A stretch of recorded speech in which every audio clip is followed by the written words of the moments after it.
Alhamdulillahilladzi hadana lihada wa ma kunna linahtadiya laula an hadana Allah.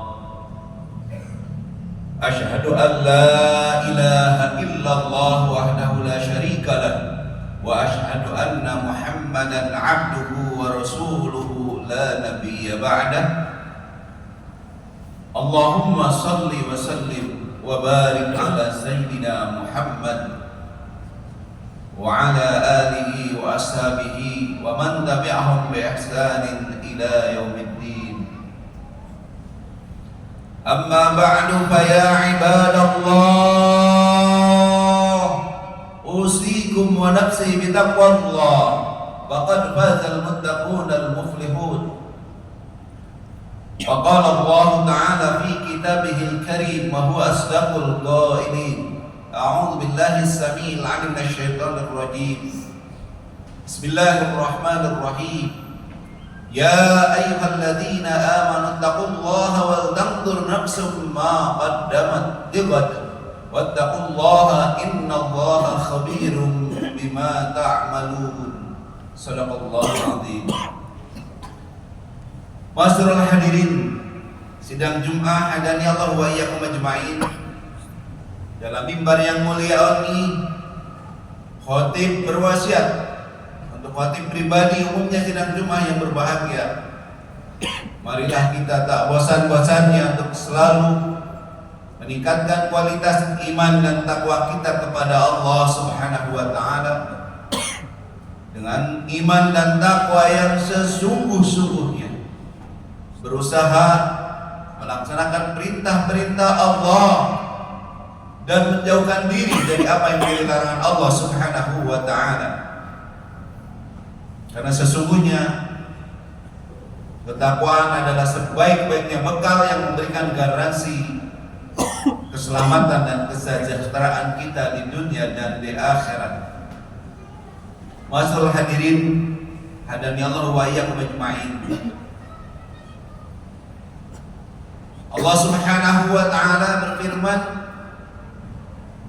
wahai orang-orang yang beriman, bertakwalah kepada Allah dan hendaklah setiap diri dari kalian untuk melihat kembali tentang apa yang telah kalian kerjakan. Wal tanzur nafsum ma qaddamat lighad. Hendaklah kita meneliti kembali, menganalisa, menengok kembali apa-apa yang telah kita lakukan di masa yang lalu, ligodin, untuk masa yang akan datang, untuk keselamatan yang kekal dan abadi, yaitu akhirat. Wattaqullah, dan terus bertakwa kepada Allah. Innallaha khabirum bima ta'malun. Sesungguhnya Allah Maha tahu, Allah Maha mengetahui apa saja yang kalian kerjakan, baik yang juz'iyat, masalah-masalah kecil, wa kulliyat, maupun masalah-masalah besar. Sehingga ketika kita menganalisis, melihat, menengok kembali apa yang sudah kita lakukan sebagai pribadi muslim, sebagai profesi di pekerjaan kita, sebagai para pemimpin, sebagai para pejabat, kita akan tahu apa yang sudah kita lakukan. Apakah kondite kinerja kita punya nilai baik, sangat baik, istimewa, atau buruk? Kita akan tahu dengan bertafakkur, dengan melihat apa yang sudah kita lakukan. Maka baginda Nabi pun mengingatkan kepada kita, hasibu anfusakum qabla an tuhasabu. Hendaklah setiap diri kalian untuk melakukan evaluasi, autokritik terhadap apa yang kalian kerjakan sebelum Allah nanti menghisab kita di yaumul kiamah, di yaumul hisab, di hari perhitungan. Menurut seorang futurolog kebangsaan Amerika, bahwa kita hari ini memasuki gelombang ketiga. Ketika tahun 1800 sampai 1500 kita kenal dengan era industri pertanian, agricultural age. Kemudian kita memasuki industrial age, era industri, dan hari ini kita memasuki era digital, era teknologi informasi, di mana semua aktivitas kita terekam secara digital. Kita tak membayangkan sebelumnya bahwa media telekomunikasi seperti telepon masa lalu, kemudian jual beli secara langsung, semuanya hari ini sudah tergantikan secara online. Informasi begitu deras sehingga mindset, pola pikir, kepribadian seseorang sangat terpengaruh dan terbentuk oleh informasi. Bahkan masyarakat ini menilai sesuatu benar atau tidak lagi semata-mata melihat bagaimana Al-Quran, bagaimana Al-Hadis, tapi kadang tergantung kepada berita yang viral, sehingga kezaliman, kedustaan, ketidakjujuran, sesuatu yang menyimpang dari syariat, ketika terus digulirkan, terus digembor-gemborkan, terus diviralkan, kadang itu kemudian menjadi sebuah pembenaran dan kebiasaan. Itulah salah satu dampak negatif dari era teknologi informasi. Dan bahkan yang tidak nampak, tetapi banyak di antara warga negara kita, bahkan lingkungan kita, terjebak judi online. Tetangga sebelah kita, perusahaan daerah minum kita juga jebol karena seorang karyawan main judi online. Hari ini PPATK menggambarkan dari mulai 2023 peredaran uang judi online dari 370 triliun, kemudian naik 900 triliun 2024, dan hari ini yaitu 2025 hampir 1.200 triliun. Dan berdasarkan survei siapa mereka yang judi online, usia 15 sampai 46 tahun mayoritas. Subhanallah. Mungkin kita sering mendapat WA pinjaman dari seseorang. Mungkin kita pernah baca, dan mungkin ada di keluarga kita yang terjebak kepada pinjaman online. Karena salah satunya adalah kecanduan judi online. Pinjam sini, pinjam sana, dengan akun yang satu menuju akun yang kedua. Dalam 30 menit pinjaman online bisa cair. Ini adalah sebuah tantangan kehidupan. Belum lagi putra putri kita di rumah, daripada menyimak nasihat ayah dan ibunya, daripada banyak mendengar dan membaca Al-Quran. Kalau dulu era 80-an, era 90-an, anak-anak kita masih mau duduk di depan ustadz, dilanggar di musola, maghrib mengaji. Hari ini tak nampak lagi begitu banyak. Dan yang menyedihkan, diakui atau tidak, masyarakat dari mulai perdesaan sampai kota, dibanding membeli buku, dibanding membeli alat-alat pelajaran, mereka kadang menangis dan harus beli smartphone yang terbaik. Padahal kalau tidak mampu memanage smartphone atau HP itu, akan menjadi racun bagi putra putri kita. Hadirin, hadani Allah wa iyyakum ajmain. Itu fakta. Tantangan kita sebagai orang tua, tantangan kita sebagai guru, tantangan kita sebagai kakak, sebagai tetangga, di era disrupsi, di era teknologi informasi, tentu tidak mengurangi dampak positifnya.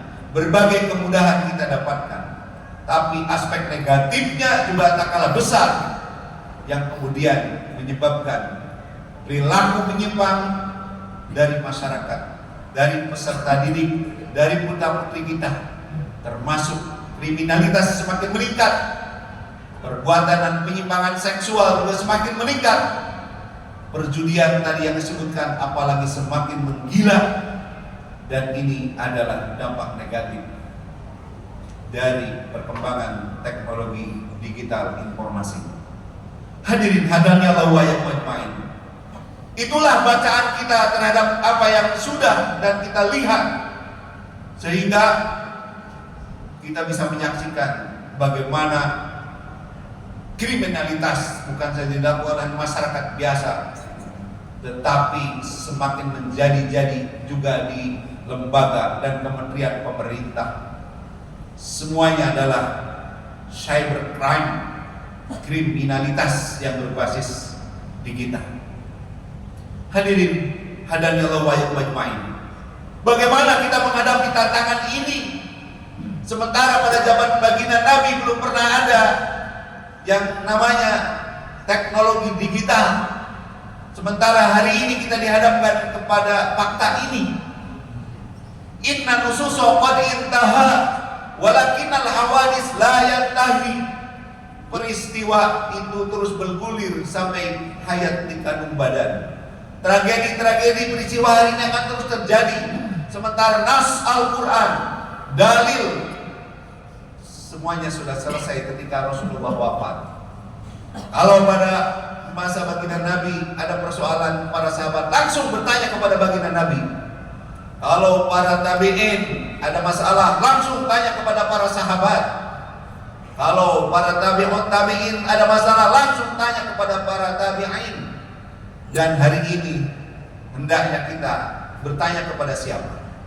Fas'alu ahla dzikri in kuntum la ta'lamun. Wahai manusia, ketika ada persoalan yang ingin kita pecahkan, cari solusinya. Tanya kepada ahli zikir kalau kalian tidak mengetahuinya. Siapa ahli zikir? Ulama yang beramal dengan ilmunya, ulama yang mengamalkan ilmunya, ulama bukan yang hanya semata tapakuh bidin. Itu ulama khusus yang memperdalam agama. Ulama dalam arti teknologi adalah para cendekiawan yang memahami teknologi informasi digital. Ulama yang ngerti dalam bidang kesehatan, ya dokter Islam yang benar-benar paham tentang kedokteran dan memiliki keyakinan agama yang lurus. Siapa juga mereka yang mengerti tentang bagaimana menghadapi fakta-fakta kehidupan hari ini yang begitu susah, begitu dihadapkan kepada tantangan. Ini semua tanyakan kepada ahlinya, kata baginda Nabi. Hadirin hadani Allah wa iyyakum.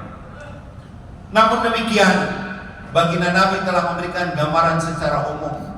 Ketika manusia dihadapkan kepada tantangan sampai akhir zaman, maka baginda Nabi mengingatkan, ya ayuhan nas, wahai manusia. Ketika kita dihadapkan kepada tantangan era digital saat ini, maka tetap baginda Nabi mengingatkan, yang pertama, ittaqillaha haitsu ma kunta. Bertakwalah kalian dimanapun berada. Ini pesan baginda Nabi sederhana, tapi punya makna yang dalam. Kalau takwa hanya nama masjid, kalau takwa hanya slogan, memang tidak berdampak. Tetapi kalau kita lihat secara mendalam, bagaimana pesan baginda Nabi ketika mengatakan ittaqillaha haitsu ma kunta, bertakwalah kalian dimanapun berada. Mengapa anak-anak kita kecanduan gadget, smartphone, ketika sendirian mendownload gambar-gambar yang seronok dan tidak baik? Karena merasa aman, tidak dilihat ayah, tidak dilihat ibu, tidak dilihat guru. Siapapun yang melakukan maksiat kadang senang dalam keadaan sendiri. Maka pesan baginda Nabi, bertakwalah kalian dimanapun berada, itu oleh Imam Asy-Syafi'i dijelaskan dalam 3 hal. Bahwa orang bertakwa dimanapun berada harus menampilkan 3 ciri. Yang pertama, al-jud bin qillatin. Orang bertakwa dalam kondisi apapun, termasuk kondisi sedang tidak baik-baik secara ekonomi. Al-jud min qillatin, tetap loman walaupun kondisi sedang susah. Karena berbicara ketakwaan yang ciri menurut Imam Syafi'i bukan sekedar mengorbankan dari kelebihan harta, tapi keberanian berkorban terhadap apa yang kita cintai, yang kita miliki. Yang kedua, penjelasan tentang bertakwalah dimanapun kalian berada. Cirinya adalah bagaimana kita untuk tetap konsisten dalam kebaikan, yaitu kalimatul haqq inda may yurja wa yukhaf. Dimanapun kita berada, kalau mengaku bertakwa, kata baginda Nabi yang dijelaskan Imam Syafi'i, tetap kita akan mengatakan yang benar itu tetap benar, menyampaikan kejujuran inda may yurja, walaupun di hadapan majikan, di hadapan orang yang kita segani. Umumnya hadirin sidang Jumat yang berbahagia, kita takut kepada atasan, kita takut kepada orang yang kita segani. Sehingga kalau menyimpang, kalau berbuat nista, salah, khilaf, cenderung kita membiarkan karena takut, tidak berani mengingatkan. Wayuho, yang kita segani, kita takuti. Sehingga kita yes man, yes boss, karena ketakutan kita. Dan itulah yang kemudian terjadi di kementerian. Ketika para pejabat terjebak korupsi, mungkin anak buahnya paham bahwa atasannya korupsi, tapi kemudian tidak berani mengingatkan. Dan diingatkan oleh ciri ketakwaan dimanapun berada yang ketiga, yaitu al-wara fil khalwah, tetap jauh dari perbuatan yang haram walaupun dalam keadaan sunyi. Perbuatan korupsi, perbuatan maksiat, perselingkuhan, perjudian, karena merasa dirinya aman, karena merasa dirinya dalam kesunyian, lupa bahwa Allah muraqabatullah, Allah Maha mengawasi, Allah Maha melihat. Kalau orang yang bertakwa dimanapun berada, kata baginda Nabi, maka al-wara fil khalwah, tetap konsisten, mau sendiri, mau banyakan, tetap bertahan dalam kebenaran, tetap lantang dalam kejujuran. Sebelum jadi pejabat lantang membela kejujuran, setelah jadi pejabat juga tetap istiqomah dengan kejujuran. Ini yang berharga saat ini, yang kita rindukan dari para pemimpin, dari para pejabat, dari para ulama. Sehingga itulah haqqatu qatih, takwa yang sesungguhnya, yang akan mampu menjawab semua tantangan zaman. Putra putri kita tidak bakal terbawa arus oleh situasi zaman dengan dampak negatif era teknologi informasi. Kalau dibekali dengan agama yang kuat, kekuatan pendidikan karakter Islami yang kuat, dan itu diperoleh di madrasah, itu diperoleh di musola-musola, itu diperoleh di pesantren, sehingga rasa takut untuk berbuat nista, dosa, khilaf itu sangat kuat walaupun dalam keadaan sunyi dan sendiri. Kenapa? Karena merasa dirinya diawasi dan dekat dengan Allah. Itulah ketakwaan yang sesungguhnya menurut Imam Asy-Syafi'i. Penjelasan aittaqillah haitsuma kunta, bertakwalah kalian dimanapun berada. Mudah-mudahan hadirin sidang Jumat yang berbahagia, kita akan menjadi orang-orang yang mampu meningkatkan kualitas ketakwaan sesuai pesan baginda Nabi, takwa yang berada dimanapun, sehingga kita akan mampu menjawab tantangan zaman yang semakin kompleks. Barakallahu li wa lakum bil Qur'anil azim wa nafa'ani wa iyyakum bima fihi minal ayati wa dzikril hakim wa taqabbala minni wa minkum tilawatahu innahu huwas samiul alim.